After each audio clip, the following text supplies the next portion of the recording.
Hi, this is value updates YouTube channel. நம்ம channel எக்ஸ்க்ளூசிவாக லாவை explain பண்ணிகிட்ருக்கோம். நம்மளுடைய வியூவர்ஸ் எல்லோரும் ஷேர் பண்ணுங்கள் சோஷியல் மீடியாவில். சப்ஸ்கிரைப் பண்ணாதவங்க ஃபஸ்ட்டு சப்ஸ்கிரைப் பண்ணிக்கோங்க, ஷேர் பண்ணுங்கள், கமெண்ட் பண்ணுங்கள், லைக் பண்ணுங்கள். நம்மளுடைய இன்றைக்கியுடைய சட்டம், அதாவது ஒரு கேஸை பற்றி பார்க்க போகிறோம். இது சுப்ரீம் கோர்ட் கேஸு. என்ன டாபிக் அப்படின்னு பார்த்தீங்கன்னா, சட்டவிரோதமான கட்டிடத்தை சட்டப்பூர்வமாக்க முடியாது, இடித்து தள்ளுங்கள் அப்படின்னு சொல்லி சுப்ரீம் கோர்ட் சொல்லியிருக்காங்க. அதாவது சட்டவிரோதமான கட்டிடம், அதாவது அப்ரூவல் 5 மாடிக்கு வாங்கிட்டு 8 மாடி கட்டுறது, அப்புறம் நிலங்களை ஆக்கிரமித்து, அதாவது பட்டா கொடுக்க முடியாத நிலங்களை ஆக்கிரமித்து வீடு கட்டுவது, இதே மாதிரியான இதெல்லாம் சட்டத்துக்கு எதிராக உள்ளது. அதனால் அதிகாரிகளோ இல்லைன்னா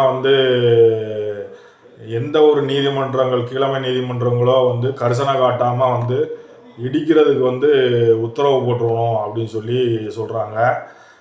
இது ஒரு மாநிலத்தில் நடந்து அதுக்கப்புறம் சுப்ரீம் கோர்ட்டுக்கு போய் அதுக்கப்புறம் அந்த சட்டவிரோதமான கட்டிடத்தெல்லாம் இடிக்க சொல்லிட்டு அப்புறம் இடிக்க ஆரம்பிச்சிட்டாங்க. இந்த கேஸ் நம்ம என்ன அப்படின்னு சொல்லி பார்க்கலாம்.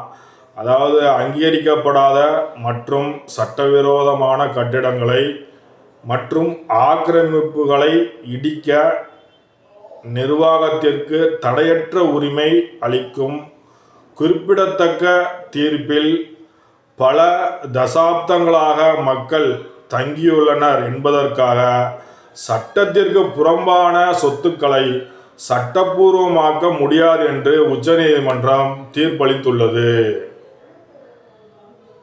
அப்புறம் என்னன்னு பார்த்தீங்கன்னா, சில சட்டவிரோத சொத்துக்களுக்கு எதிராக அரசு மேற்கொண்ட இடிப்பு நடவடிக்கைகளை உறுதி செய்த நீதிபதிகள் ஜே.பி.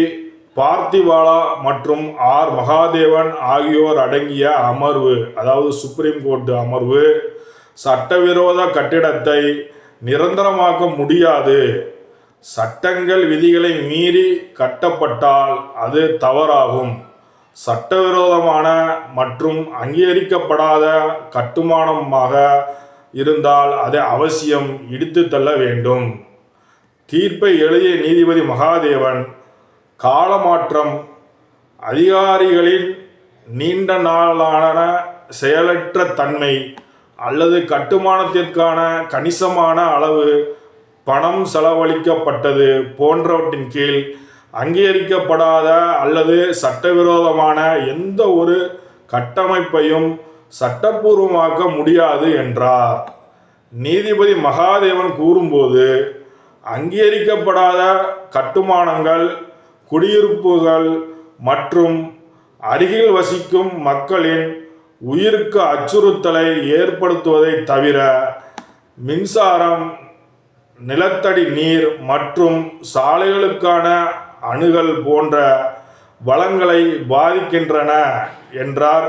இந்த சட்டவிரோத கட்டிடங்கள் ஆக்கிரமிப்புகளை நில மாபியாவுடன் பதிவு செய்யும் அதிகாரிகளின் கூட்டு முயற்சியால் அங்கீகரிக்கப்படாத கட்டுமானங்கள் பதிவு செய்யப்பட்ட நிகழ்வுகளை குறிப்பிடும் பெஞ்ச் ஆக்கிரமிப்புகளையும் கட்டுமானங்களை அகற்றுவதற்கான அதிகாரம் பதிவு சட்டத்தில் இருந்து சுயாதீனமானது என்றும், எந்த வகையிலும் ஒரு சட்டத்தை பதிவு செய்வது முறைப்படுத்தப்படாது அங்கீகரிக்கப்படாத கட்டுமானமாகும் என்றார்.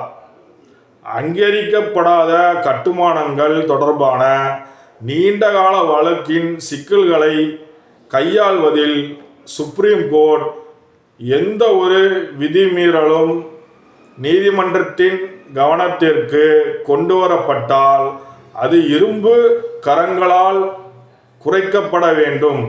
மேலும் அவர்களுக்கு வழங்கப்படும் எந்த ஒரு மேன்மையும் தவறான அனுதாபத்தை காட்டுவதாகும் என்றார்.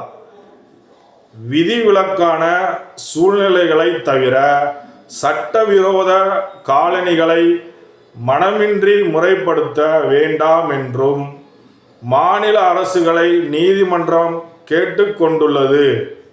மாநில அரசுகள் பெரும்பாலும் விதிமீறல்கள் மற்றும் சட்டவிரோதங்களான அனுமதிக்கப்படாத மூலம் முறைப்படுத்துவதற்கு செயல்முறை மூலம் தங்களை வளப்படுத்த முயல்கின்றன என்று கூறினார். ஒழுங்கான நகர்ப்புற வளர்ச்சி மற்றும் சுற்றுச்சூழல் மீள முடியாத பாதகமான தாக்கத்தை ஏற்படுத்தும் நீண்டகால சேதத்துடன் ஒப்பிடும்போது இந்த ஆதாயம் அற்பமானது என்பதை அரசு கவனத்தில் கொள்ள வேண்டும் என்று பெஞ்ச் கூறியது. அதில் எனவே விதிவிலக்கான சூழ்நிலைகளில் மட்டுமே முறைப்படுத்துதல் திட்டங்கள் கொண்டுவரப்பட வேண்டும் மற்றும் விரிவான ஆய்வுக்கு பிறகு நிலத்தின் தன்மை, வளம், பயன்பாடு, சுற்றுச்சூழலை ஏற்படுத்தும் பாதிப்பு, வளங்களின் இருப்பு மற்றும் விநியோகம் ஆகியவற்றை கருத்தில் கொண்டு குடியிருப்பு வீடுகளுக்கு ஒரு முறை நடவடிக்கை எடுக்க வேண்டும் என்று கூறினார். நீர்நிலை, நதிகளுக்கு அருகாமை மற்றும் பெரிய பொதுநலன் ஆக்கிரமிப்புகளை ஊக்கப்படுத்தக்கூடாது என்றும் உச்சநீதிமன்றம் கூறியுள்ளது.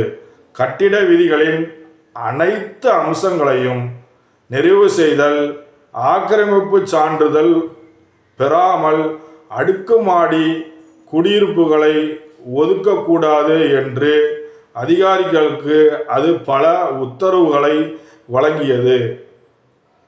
நிதி நிறுவனங்கள் மற்றும் வங்கிகள் எந்த ஒரு கட்டிடத்திற்கும் கடன்களை நிறைவு செய்தல், ஆக்கிரமிப்பு சான்றிதழ் சரிபார்த்த பின்னரே அனுமதிக்கப்பட வேண்டும் என்று கூறியது அந்த பெஞ்ச். இந்த உத்தரவை அனைத்து உயர் நீதிமன்றங்களுக்கும் மாநில தலைமைச் செயலாளருக்கும் கண்டிப்பாக கடைபிடிக்குமாறு பதிவுத்துறையை சுப்ரீம் கோர்ட் கேட்டுக்கொண்டுள்ளது.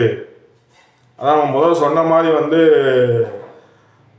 சட்டவிரோதமான கட்டிடம், அதாவது அப்ரூவல் வாங்காமல் கட்டுறது, அப்ரூவல் வாங்கிட்டு அதையும் மீறி அப்ரூவலையும் மீறி கட்டுறது, அப்புறம் கவர்மெண்ட் நிலத்தில் பட்டா கொடுக்க முடியாத நிலத்தில் கட்டுறது, இது சம்பந்தமான வழக்குகள் கோர்ட்டில் வரும் பொழுது, அதாவது நீர்நிலைகள் ஆக்கிரமிப்பு, நீர்நிலை ஆக்கிரமிப்பு கட்டிடம், இதேபோல் தெரியாமல் அரசாங்கத்தின் மூலியமாக அதை அங்கீகரிப்பது, இதை போன்ற வழக்குகள் வரும்போது தயங்காமல் கோர்ட் இடிக்கிறதுக்கு உத்தரவு கொடுக்கணும். ஏன்னா சுற்றுச்சூழல் இதனால் பாதிப்படைகிறது அப்படின்னு சொல்லி இந்த வழக்கை மிகவும் ஸ்ட்ராங்காக எஸ்டாப்ளிஷ் பண்ணியிருக்காங்க. நம்மளுடைய சேனல் உங்களுக்கு தெரியும், எக்ஸ்க்ளூசிவாக லாவை எக்ஸ்பிளைன் பண்ணி டீச் பண்ணிகிட்ருக்குறோம் மக்களுக்கு. சட்டம் தெரிய வேண்டும் அனைவருக்கும் சொல்கிறதுனால சட்டத்தையும் எக்ஸ்பிளைன் பண்ணுறோம், கேஸையும் எக்ஸ்பிளைன் பண்ணுறோம். நம்மளுடைய சேனல் உங்களுக்கு உண்மையாகவே பிடிச்சிருக்கு அப்படின்னா சப்ஸ்கிரைப் பண்ணுங்கள், ஷேர் பண்ணுங்கள், கமெண்ட் பண்ணுங்கள், லைக் பண்ணுங்கள். நன்றி, வணக்கம்.